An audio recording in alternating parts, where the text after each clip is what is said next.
Je fais des ceintures en pneus de vélo usés. L'idée, c'est d'avoir un produit fonctionnel, original et beau, avec comme base un déchet. Là, je l'ai fait moi-même pour l'instant. Et l'idée ensuite, c'est de faire travailler des gens en atelier de réinsertion pour les fabriquer. Ma grande question, c'était de faire d'un déchet une matière première. Et c'est ce que j'essaie de faire. De recycler, ça m'est venu quand j'étais en Colombie. Je suis parti faire ma fin d'études d'ingénieur là-bas, à Bogota. Et avec des potes de là-bas, on a créé un groupe pour faire de l'animation dans un bidonville. Je voyais tous ces habitants qui faisaient pas grand-chose de leur journée. Et ces amas de déchets qui grandissaient de semaine en semaine, on y allait tous les mercredis.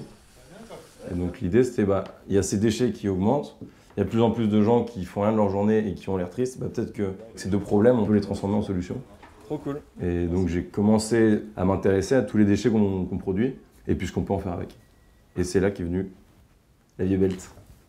Trop cool, merci. C'est un déchet qu'on recycle pas aujourd'hui en France, le pneu de vélo. Belle prise. Du coup, je suis allé dans un magasin de vélo, je leur ai demandé s'il n'y avait pas quelques pneus. Je me suis retrouvé ici avec 5 pneus dégueulasses. Et puis, j'ai essayé de faire une ceinture. J'en suis arrivé à un premier produit qui n'était pas forcément très beau, mais le tout, c'est de persévérer. Alors, je me suis dit, qui peut m'aider à faire une ceinture avec un pneu? Et j'ai rencontré des créateurs en maroquinerie. Et j'ai regardé leur manière de faire, et puis je l'ai adapté à mes problématiques à moi. Il faut qu'on est parti. Ça n'arrête plus. J'en suis venu à récupérer l'outillage, le réparer, apprendre à m'en servir. Il n'y a pas besoin de coudre, il n'y a pas besoin de broyer pour refaire. On garde la forme. Avec un peu d'astuce, on peut en faire quelque chose. Donc là, je mets mon premier rivet. Et du coup, là, c'est un exemple de ceinture avec le rabat et le passant. Je suis en phase de passer à un partenariat avec un centre de réinsertion à Tourcoing. L'idée, c'est de pouvoir apprendre à des gens non qualifiés, que ce soit des chômeurs longue durée, que ce soit des gens qui vivent en foyer, que ce soit des gens qui sont atteints d'un handicap. C'est de leur apprendre à faire le produit et leur permettre de avoir un projet et une raison d'être dans notre société actuelle. Et pour pouvoir, moi, me pencher sur la vente, le marketing et la communication, et puis aussi la mise en place d'autres produits. Je pense qu'il y a beaucoup à faire. Pas de date butoir impératif, c'est lançons au plus tôt, au mieux. Est-ce qu'on peut faire un petit peu d'avance? Est-ce qu'on fait un peu d'avance dans toutes les tailles?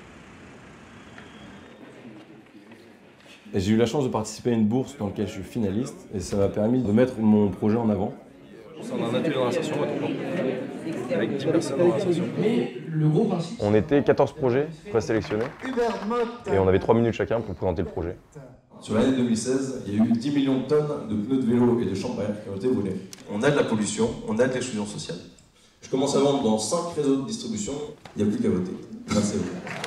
Il y avait à peu près 150 votants dans l'assemblée plus un jury. Et je suis parti avec le prix du public, donc c'était le premier prix. Donc c'était 4 000 € et puis aussi de la communication sur le projet. Vente sur site internet, vente privée et marché. Et donc j'ai été contacté par la Gentle Factory à Lille. Là j'ai des exemples. Chaque modèle est unique bien sûr et ils seront numérotés à l'intérieur sur la petite étiquette qui sera là. Ah trop bien, donc on saura la combienième ceinture de la Vieille Belt. C'est ça, et c'était à la 1000e, ça veut dire qu'il y a eu 1000 pneus qui ont été épargnés de l'incinérateur et qui sont finalement recyclés. C'est super. Moi j'avais fait de mes études en alternance. J'ai travaillé 3 ans sur le développement de produits. J'adorais le fait de concevoir un produit, d'aller de l'idée à la mise en place. Je trouvais qu'il manquait cette dimension de sens. Et c'est là où le rôle d'ingénieur est bien plus intéressant, je trouve. C'est certes faire du nouveau, mais faire du nouveau pour un avenir meilleur, quoi.